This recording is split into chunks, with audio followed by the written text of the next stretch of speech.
got their microphones on. All right. Jacob, oh yeah, you're new to this. First of all, I'd like to introduce Jacob Everett.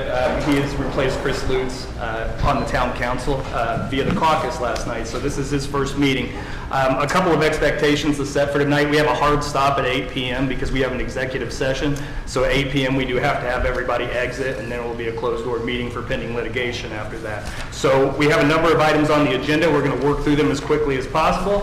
I have 2 blue papers for comments by citizens, so we're going to do everything we can to make sure that you guys get to speak, and you know we'll probably let you speak, and then if there's a required response, we'll do that immediately after. But we do have to hard stop at 8 o'clock. So that being said, the July 15th Cicero Town Council meeting is now in session. If you could please rise for the national anthem. I almost said it again. I pledge allegiance to the flag of the United States of America and to the republic for which it stands, one nation, under God, indivisible, with liberty and justice for all. If everyone could remain standing, please. Be bow with me. Thank you, Father. Thank you for this day. Thank you for this opportunity. Father, we're so blessed, and we thank you and give you all the glory for that. I thank you for the council and their servant heart. Father, help you stay with them, be with them, help them make good decisions for the town of Cicero. It's in Jesus' name we pray. Amen. Amen. Could all be seated? Ms. Gary, if you could please take roll. Joe Cox. Present. Eric Hayden. Present. Dennis Johnson. Present. Emily Pearson. Present. Oh, what's your name? Jacob. Jacob. You got it. I knew you'd get there. Jacob. Present. We have a quorum with all 5 members present. Any additions or changes to the agenda tonight? I'd have none. Anybody? If not, I'll entertain a motion to approve the agenda. So moved, Dennis Johnson. Second, Emily Pearson. Motion and a second. All in favor? Aye. We have an agenda. Moving on to the approval of the prior minutes dated July 1st, 2025. Has everybody had an opportunity to review those minutes? I'll make a motion to approve the amended meeting notes. I'll second. We have a motion and a second. All in favor? Aye. Opposed? I'm going to abstain since I wasn't here. So we have 4 yeses and an abstain. All right, moving on to the approval of claims. Has everybody had an opportunity to look over the claims? Questions, concerns? If not, I will entertain a motion to approve the claims as presented. So moved, Dennis Johnson. Second, Emily Pearson. Motion and a second. All in favor? Aye. Opposed? Go ahead and pay the bills. Thank you. Moving on to council committee reports, OTC. The only thing to report is August the 2nd, we will be, Friends of the Park will be hosting a poker run, or I'm sorry, Vote round? yes, poker run to raise money. The boat poker run? Boat poker That's run. August 2nd. Yes. All right. Poker run. Moving on to EDC update, which is me. The only thing to report is our economic development member has now moved to council, so we do have a position on the economic development committee, if anybody is interested in that. So we can have that discussion at a different time. Moving on, Mr. Freeman. Good evening, Council. Stormwater will defer to Keith's item on the agenda, one of the items.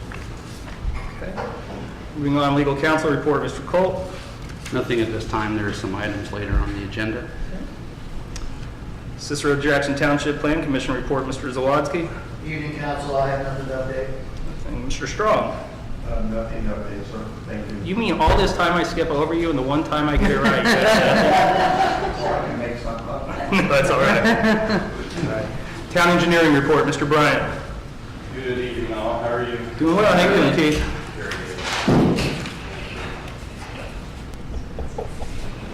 Check 1, 2. Nothing to report on the water at this time. Wastewater Reynolds continues to work. They're putting piping, sludge press building work, miscellaneous concrete, and then they're moving to clarifier number 3 equipment and the second rotor on the oxidation ditch. One thing I wanted to go over tonight, if I may, related to that, is the email I sent with a contingency letter request. And this is all fallout from the contingency issues and their use of some of those funds. I think Scott said he made a commitment to submit any requests on those, even though technically by contract I don't know if they have to. But, you know, he's following through with that, and that's what those were emailed to you. One of those is to put a sluice gate in the existing headworks. The existing headworks is a structure that all the wastewater from the city or the town comes into there. That's where it all goes through. It's screened before it goes into the rest of the plant.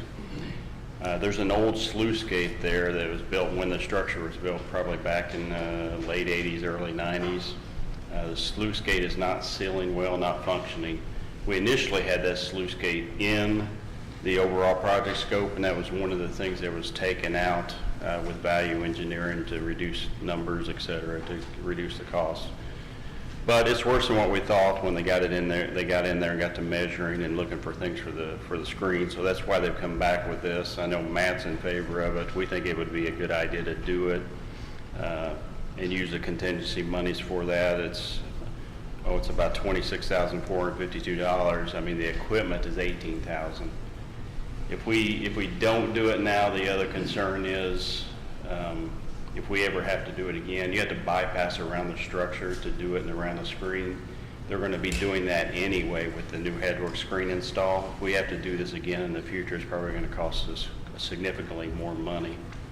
So we think it's prudent to do that now if we could, if you guys are in agreement.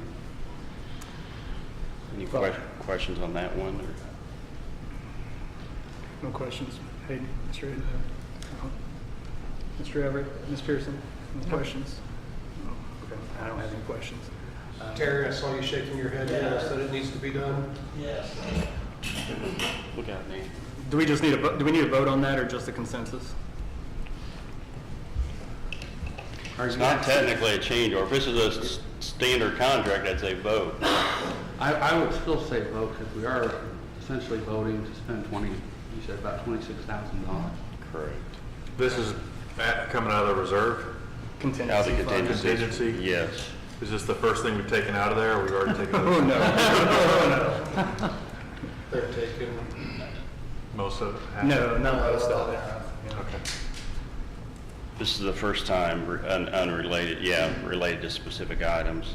But yeah, they juggled monies before recently, and there was a lot of discussion. But This is the first time they've come to us in advance, which is step in the right direction. exactly.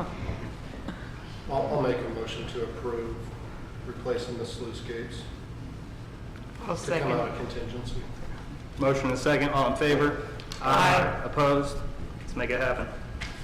The second contingency item is related to the variable frequency drives, or VFDs. We got 4 rotors for the existing oxidation ditch that we're replacing, 2 there and then 2 on the new oxidation ditch. We've basically, we're changing out the motors on the old rotors, and all of them will have VFDs, which allows us to control the oxygen that we transfer into the wastewater, which in turn impacts our treatment design.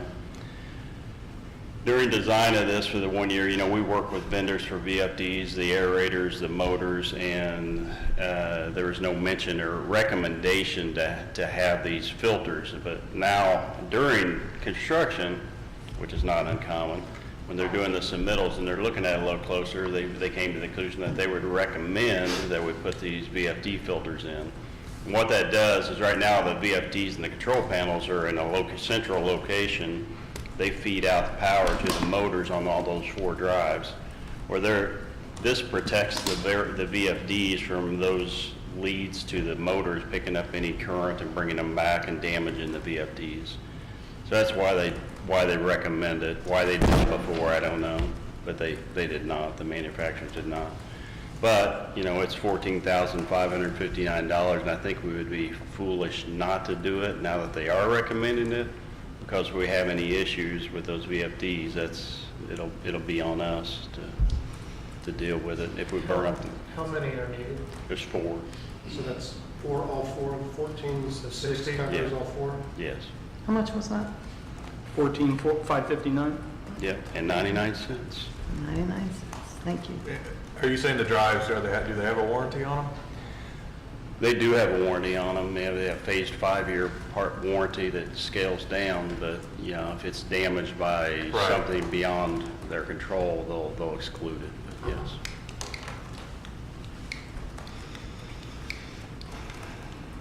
Thoughts? I mean, we already had electrical issues. Right. not on these specific motors, but having electrical issues. Yeah, I mean, it could So be nothing different than, it could be a lightning strike between the motor and the VFD potentially, or something like it's that. Isolation, so. Sure. All right. That being said, I'll entertain a motion to approve.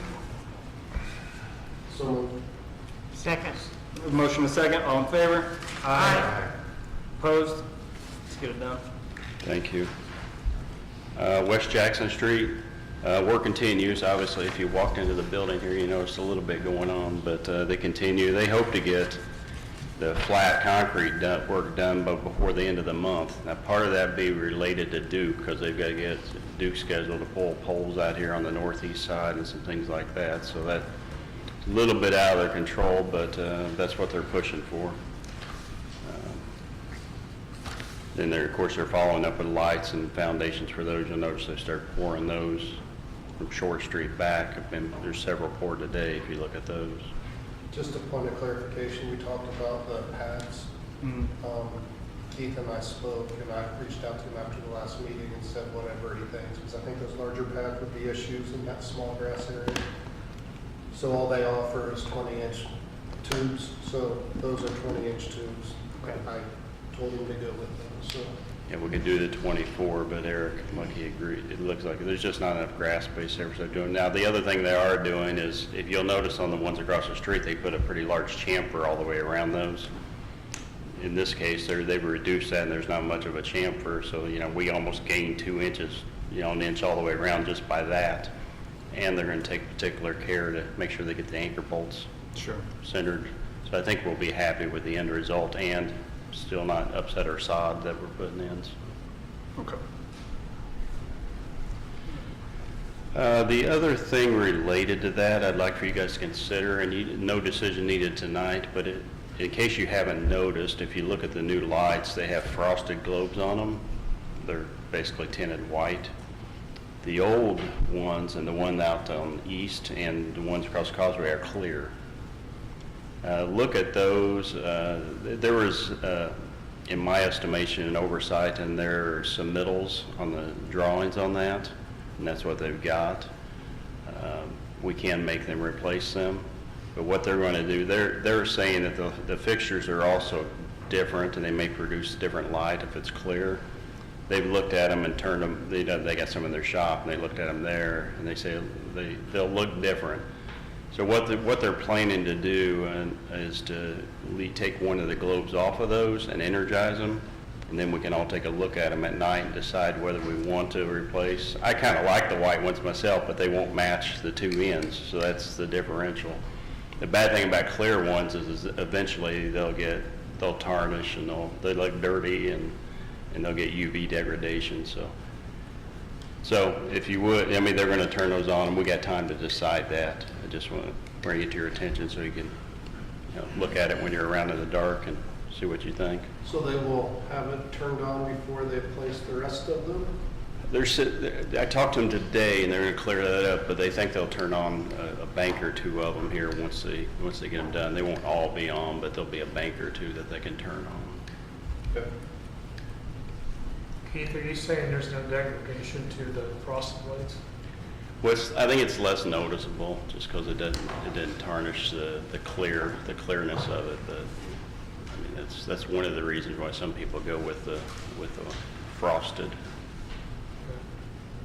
Our problem is, like you said, we have them at each end already. Right, they don't, but nobody's even pointed it out except for Terry and I talked about it. I don't know that anybody's even noticed it, but you might notice it when the power goes on. Might be a difference. So if you would take a look at that, but we can decide that down the road here. Community crossings 2025. We continue to work on that, and hopefully by the next meeting we'll be able to have a bid schedule for that, so we can go out to bids on that. And then Bruce mentioned it's not on an item here, but Morse Landing Drive, the stormwater project. We've gotten now, I think, 15 questionnaires back out of 25, so it's a lot more than we anticipated. So we're taking that information we're getting from the public. We're going to go out and do a little more field work based on how they responded, and then we're going to work with the Stormwater Board the next week or so to set a bid date at a Stormwater Board meeting for that project, and we'll update you when that happens. But Awesome. Anything else? that's all I had. Any Awesome. questions? Are you gonna talk about this? That's on the agenda. Oh, sorry. All right. Anything else for Mr. Bryant? Nope. Thank you very much, Keith. Super appreciate it. All right, moving along to old business, the GEO bond. Do we want to have any discussion on that tonight? Do we know, have we heard any more? I saw your email back and forth. I've been corresponding with Jason Simler from Baker Tilly, as well as our bond counsel, Tom Pittman. Tom's supposed to be getting us his letter of engagement to serve as bond counsel. I am waiting on him to send us the initial timeline for the adoption. We got him the information on the different projects that the council had considered using the funds for, so that that can be built into it. I'm expecting probably by the end of this week to have the initial timetable, and I can send that out to the council when I receive it. Be great. Thank you. Anything else on the GEO bond?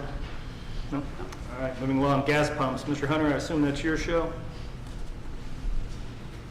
Yes, but I don't know what part of that is up for conversation. I assumed when I saw it on the agenda, somebody else had something to add. I had no idea. Was it the fund discussion? We don't have funds for that yet. Are we waiting for the GEO bond? Oh, yeah, good call. I don't know. Yeah, that would make sense. We never dedicated any funds to it, and I don't have any to dedicate, to be honest. All right. Yeah. So let's wait for the GEO bond. How about that? Sounds good. Moving along to the trees under old business.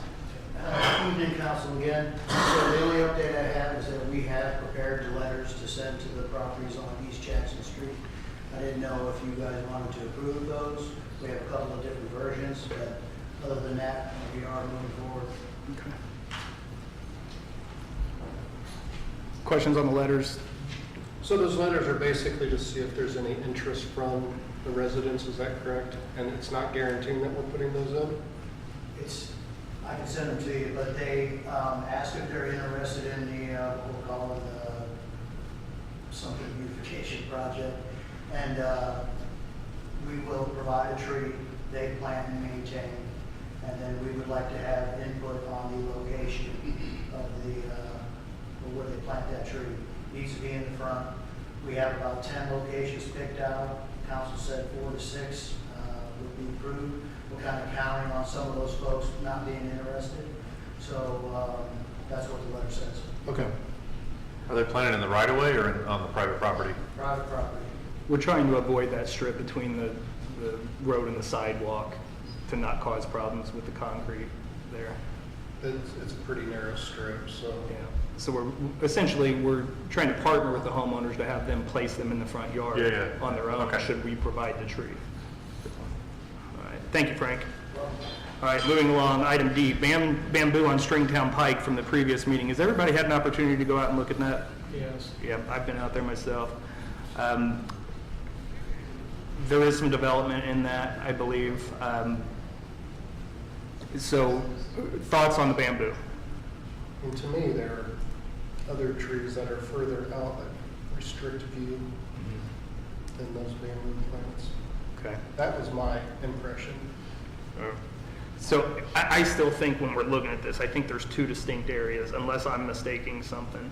Because there was a smaller patch and then a longer patch that did seem to be encroaching and blocking view to the neighbor. I know the current homeowner had done his best to try to maintain those, but given his health, he wasn't able to. So essentially, the surrounding residents have come to ask for help in that regard. So we just need to determine a course of action on that. Chief, what are your thoughts on it? I think if you're pulling out, not a problem. But I know when I pulled in so I could back out, and I really couldn't see, in my opinion, until I got that far from Stringtown Pike with the back of my car. But then I could see pretty far south. Okay. Something probably needs to be done now because it does spread easily, quickly. Yeah. And again, with the homeowner's physical illness and all that, I don't know how much he's going to be able to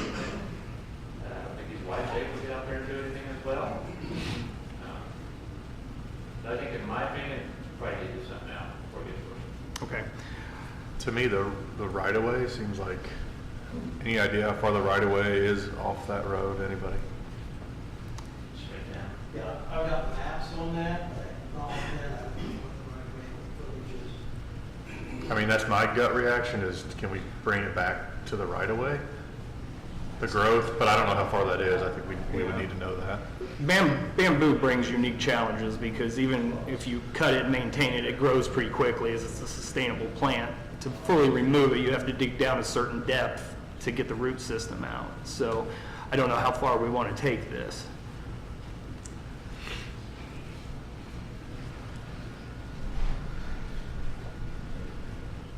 Have we received any other complaints? Not my knowledge. Yeah, it's the next door adjacent neighbor is my understanding.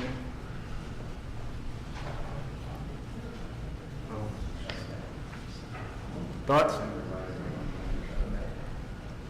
Well, it's not going to stop growing, It's not going to stop growing. so it has to be getting into the right of way, at least, and what Jeff said, that backing out, it was already that close before he could see. Right.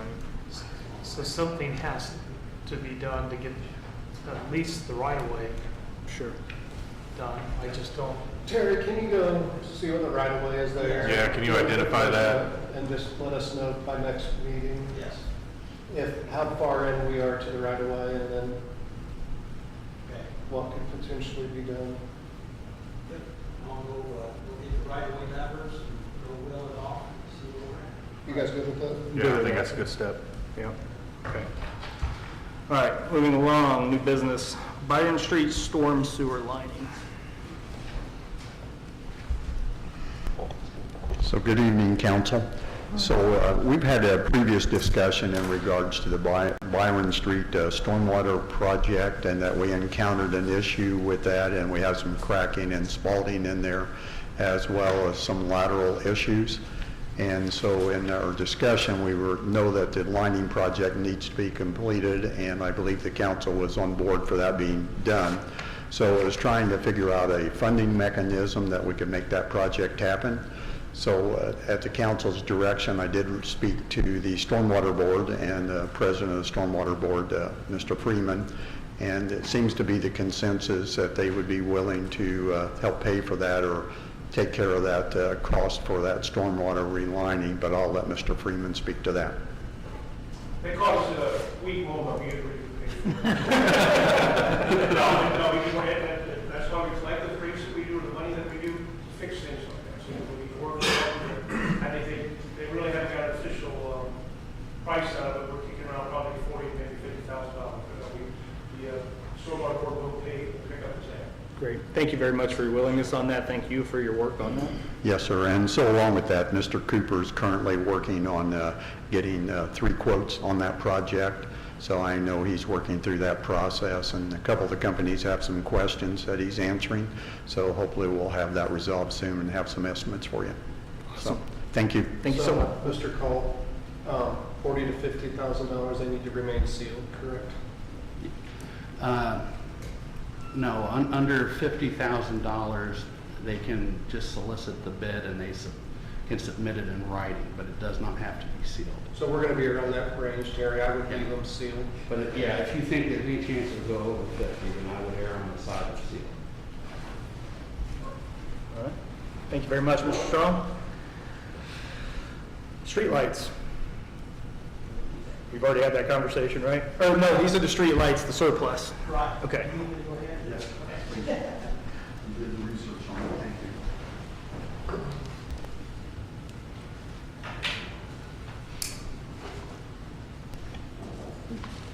So, we're replacing 42 lights total.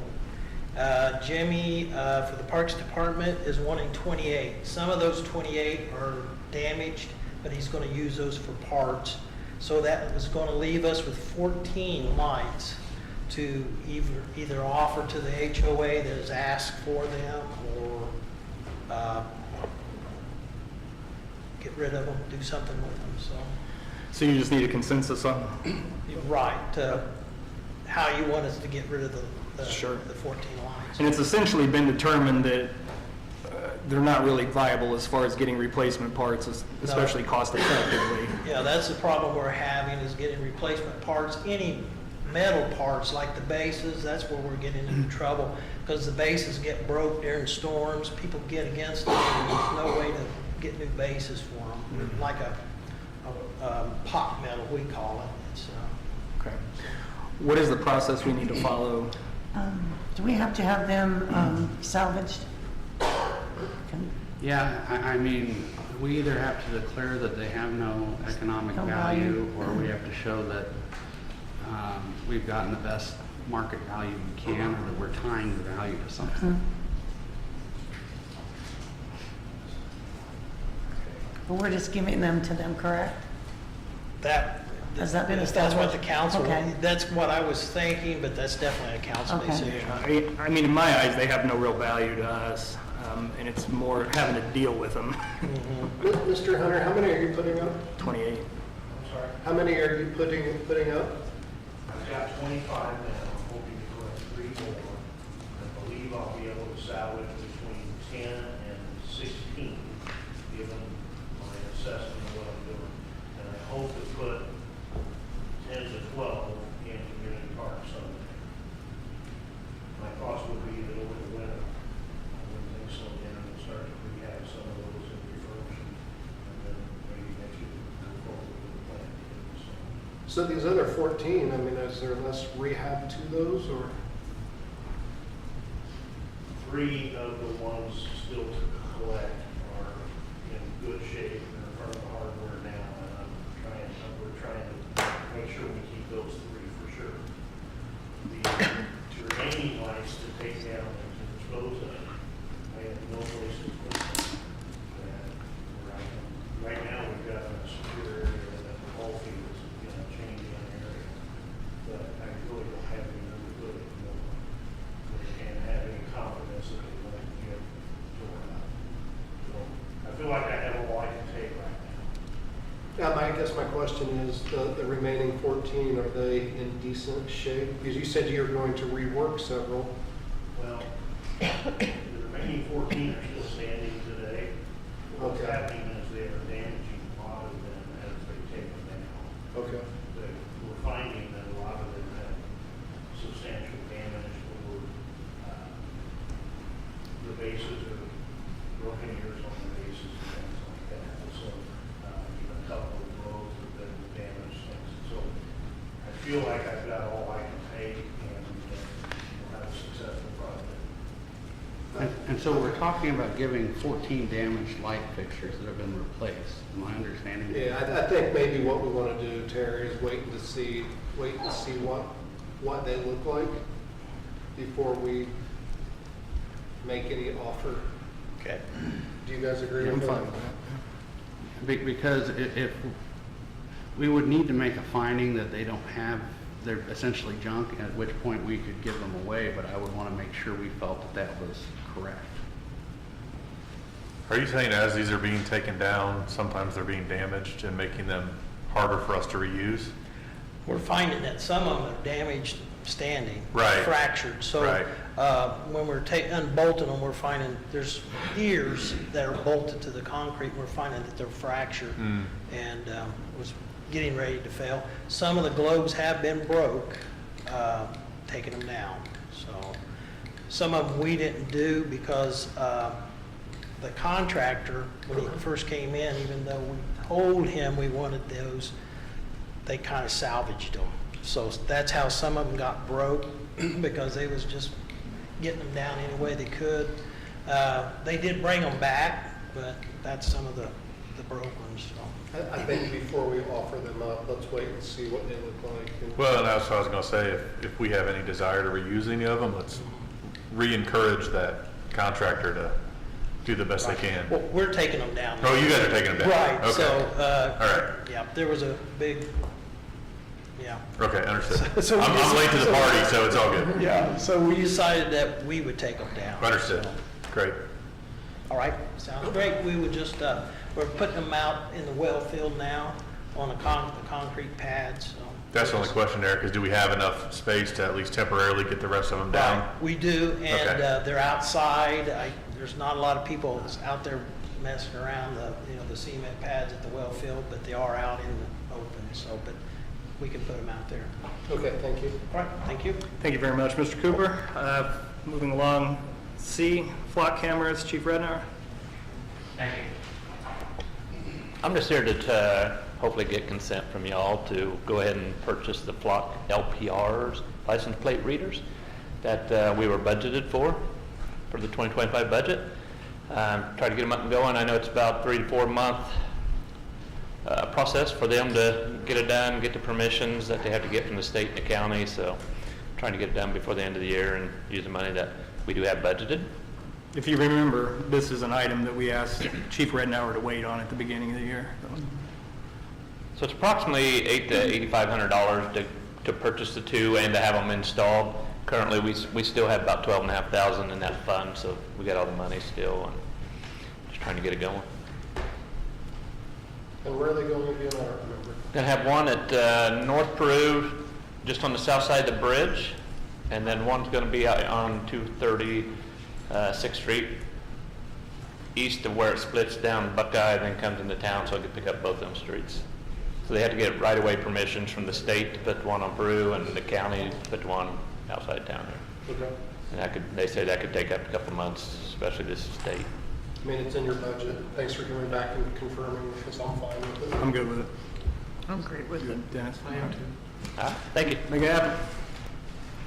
All right, and the final item under new business, the wheel tax, excise tax.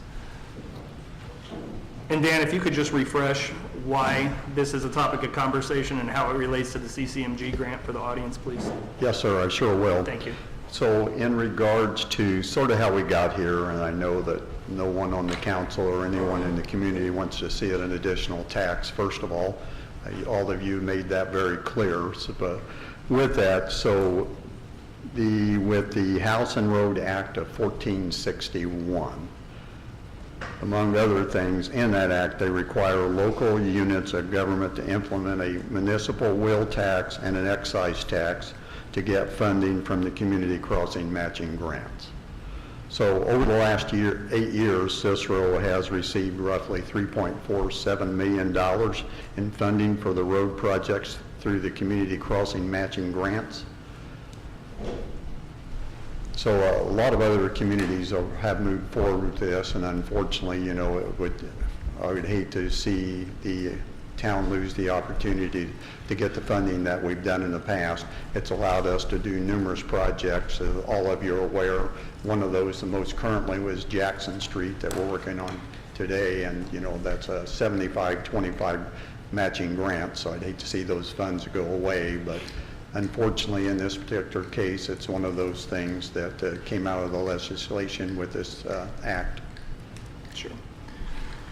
So bottom line is for us to be eligible for the CCMG grants moving forward, which has been really a huge mechanism for our funding for road projects in town, we're required to implement these two taxes.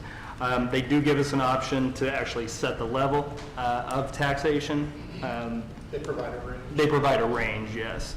So obviously none of us want to do this, so what we're looking at essentially right now in the discussions we've had is just to set it at the bare minimum to keep our eligibility and go from there. So with that, the wheel tax, of course, the ranges on that, and those are for commercial vehicles only, would be the least amount you could do is $5, and it can be up to $40. And so in speaking with Mr. Culp, you know, that is one of the things that if we move forward with this and draft in an ordinance, that we would need those dollar amounts to go into that ordinance. And then also when I'm finished here, Mr. Culp and I talked a little bit about this, and he can update you on whether we can meet the timeline to have this done by September 1st so we can implement it in January 1st of 2026. So the first piece would be the wheel tax, and then the vehicle excise tax, which would apply to passenger cars, motorcycles, and similar items. And at that, its minimum is $7.50 annually, and it can be up to a maximum of $25 annually. You said $7.50. Yes, sir. Okay. So going on the low edge, it would be $5 on the wheel tax, $7.50 on the excise tax. And I think they allowed the latitude of the wheel tax being a little higher because, the commercial vehicles tear up the roads a little more, and I think that's why they went with a maximum of $40 that you could do. Gotcha. So do we need a motion to direct legal counsel or? No, we would just need you to give us guidance, and if you do want to go with the minimum on both, so that we could build that into the ordinance. So I think, do we have a consensus minimum on both? Minimum. Yep, on both. Okay, thank you. And Mr. Culp, do you think from your research that we would be able to have this completed by September 1st? I think we can. I have a call outstanding waiting to hear back from the Department of Revenue because they're the ones who collect it. I wanted to make certain that there were no specific notice requirements with them. If you recall, with food and beverage, we had to go through a certain process. And so, assuming that the answer there is no, it looks like we can adopt that in August. That being said, I don't believe we actually have to adopt this until next year.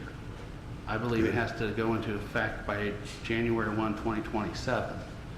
Because it says that if you have it in effect by then you're eligible to continue getting the funds from the Community Crossings Grant, which means we can adopt it this year, or you could elect to wait until next year. We could adopt, sorry to interrupt you, we could adopt it with an effective date that's theoretically a year later?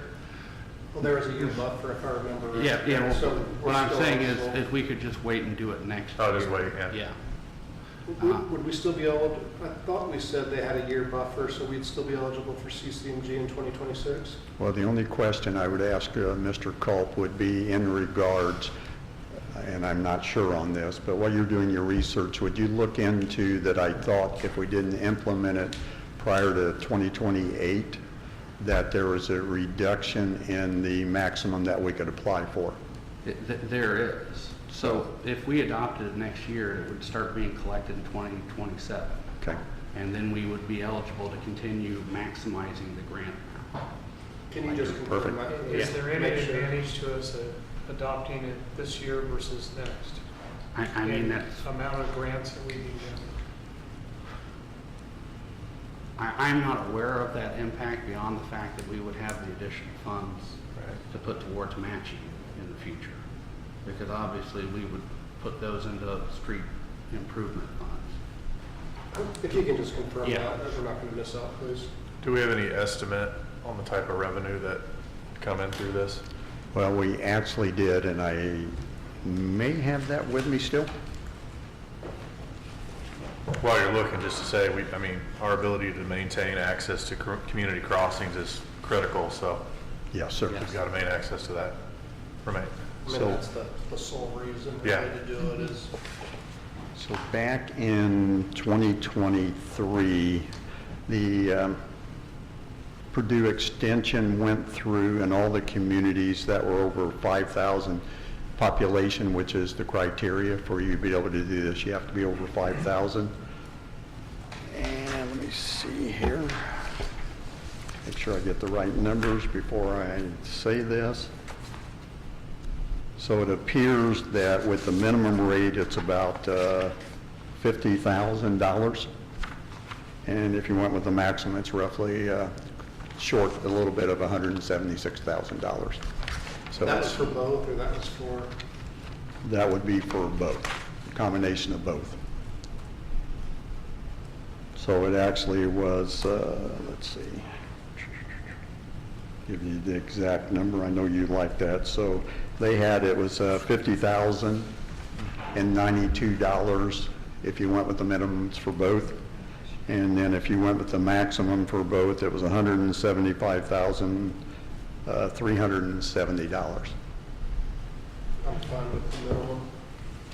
So, and just to clarify for everybody, if my understanding is correct, those funds that are collected from these taxes can actually be reapplied to the matching portion of the grant. So for instance, if a grant is a 75-25, meaning 75% of the project is covered by the grant, the town includes 25%, we can take those funds that are collected from that tax and apply it to that 25%. Is my thinking correct? That is correct, President Cox. Thank you.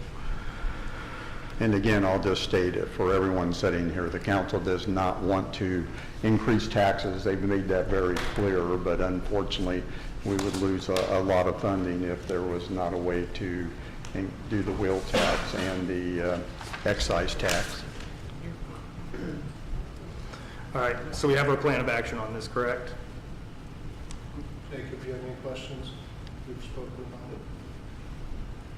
No, I think we need to have Mr. Culp do the due diligence on the timing of the dates like you suggested. And then based on that, we can draft ordinances when appropriate. All right, thanks. All right, thank you. Moving along, I have. Thank you, Mr. Culp, for looking in that, and thank you, council. Thank you. Thank you, Mr. Do I Strong. have anything on? Well, I don't think we do. Miscellaneous, we have nothing under miscellaneous, correct? Okay. Moving along, I have 2 blue slips for comments by citizens. Mr. Green, you are up first. Please step to the podium, state your name and address. Gary Green, 209 Bayview Drive. Hello. Hello. 4th of July. You know, I spoke to y'all back in June, whatever, about the Veterans Athletes United U.S. flag dog tag wall coming to town. It came unbelievable. It was awesome. Unbelievable. What made it great was, Jimmy Hunter. He helped me. He got it in the right place. We had lots of views. I have no clue how many people stopped by, but I knew we had approximately about 15 Gold Star families. Gold Star families, that's the family that has lost a son, a daughter, husband, wife in battle, killed in action and service. This wall was, all I can say is wow. It was. One young lady came up, I saw her walking from far away. She said, I think my uncle's name is on that wall. Found it, and 4 other of his buddies. Nice. But Jimmy, thank you. I had only one request, maybe 2 when I was there, but minor, but I know we're on time. I needed a trash can. It was there within 5 minutes. But thank you all. Thank Thank you. you for bringing it. It'll be back. It'll be back. So, and while we're on the topic of Lights Over Morris, I want to applaud everybody involved in that. I received a very nice thank you card from actually West Lafayette residents of all people who just happened to drive through town on the weekend and actually wrote a very complimentary thank you note for the event that we had in town. They were blown away by everyone's efforts. So thank you all. Pat on the back for that. All right, moving along, the other blue slip, Andre Maui. Good evening, I'm Andre Maui. I live at 22410 Gifford Avenue, and thanks for hearing me. I went to the last several Plan Commission meetings over at the community building, and from that experience, there were 2 takeaways that I really wanted to share specifically with the council. First, actually, regarding Mr. Strong, I just was really impressed, and I think he did a fantastic job with his agility and care at presiding over those meetings. There was a lot of energy in the room, and I think he did a fantastic job of kind of maintaining the temperature and making sure that everybody felt heard. And I think that was noteworthy, and I wanted to bring that up. And then secondly, regarding some of the content that we heard, I attended, as you probably would expect, out of interest and concern about the proposed development over along Deming, south of 236th. Many of us were surprised that such consideration was given to the proposed development, given the recently approved or adopted comprehensive plan and how it clearly didn't seem to fit in what was the intended or proposed land use in the area. And one of the things that we heard, and I'm not, of course, looking at a transcript, so I'm not trying to put words in somebody's mouth, this is me remembering things, is kind of like the notion of, we knew this would happen, and when I say we, I'm projecting whoever was involved. I collectively am just saying we knew this would happen, things would come up that we would have to address kind of on a case-by-case basis. And that, I think, is very concerning. I think we should all be worried about that. We need to have a plan that we can point to and use. And the plan, because it's not statutory language, I get it, it doesn't have hard and fast boundaries. There will be room for interpretation, trying to figure out exactly where those lines are and so forth. It's not like the plan's gonna tell you what goes at every specific address. But if we have to veer off of the plan so much to say, well, this is the kind of stuff we knew wasn't really covered in the plan, then residents don't know what to expect. Businesses don't know what to expect. And even if you're all in favor of whatever the proposed development is today, and you're willing to deviate from that plan accordingly, there will be a day where you're like, well, we don't want this. But the plan has already gone out the window at that point. So I would just urge you to reconsider that notion, and I hope I didn't mischaracterize it, but if you want to look back at all the minutes and everything, I think that was kind of a tone that we heard a bit. I would urge you that if indeed that plan did not get to the point where we can point to it and use it better than that, we should get our consultant back here to finish the job and get to a plan that we can use. One that we can hold up and say, okay, the line is about here, or this generally seems to fit, and not one where we have to say, I know this is in the middle of an area that doesn't say that, but this is just something that we thought we'd have to deal with. That's going to be problematic someday, if not soon. And that's what I want to express concern about. So thanks for hearing me. Thank you very much. We've got a little time if anybody wants to comment. Anybody from the Plan Commission? Mr. Everett, I know you were part of the Comprehensive Plan Committee, if you have any input on that. I was, but I don't have any comments as it relates to the proposed project because I'm just getting my feet wet here, so. Jacob just stepping in isn't totally in tune with what's going on out there with the Esters development, so. Do you have any comment? I mean, it's a valid point.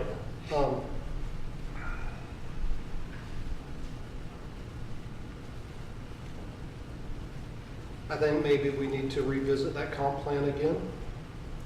I mean, it's typically revisited after, how many years, 5 years, 7 years? Every 5 years? This is January 2025, so. I understand.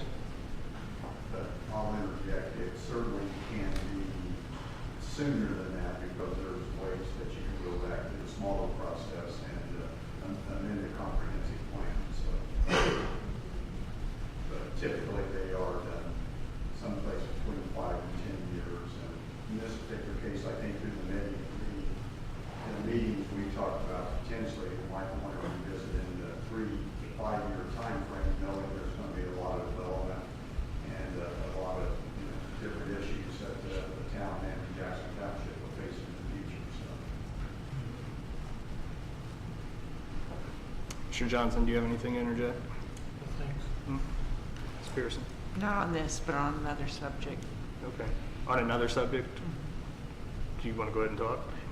The Lights Over Morris Festival, I just wanted to say how amazing it was, and the police department, the fire department, the street department, the nonprofits, of course Lights Over Morris, but especially Jimmy Hunter did a great job. And Jimmy, can you share with everyone some of the numbers of the people that came to town on this event?